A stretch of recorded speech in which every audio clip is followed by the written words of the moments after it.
Jah. Kas lampijalgsus on nagu nii-öelda omaette tervise probleem jalgade seisukohast või haigus või ta on lihtsalt paratamatu eripärasus osadel inimestel?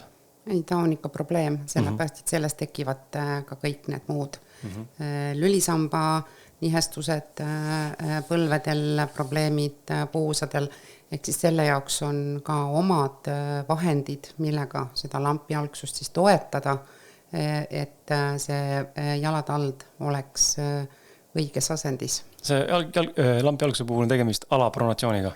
Jah, just, see tähendab, mul on siin üks niisugune jalakene, see tähendab seda, et sisekülg on vajunud alla.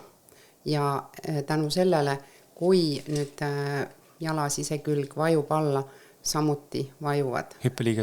Hüppeliiges, sääreluu, põlveliiges, kõik. Ja see kõik mõjutab seda kogu meie skeletti.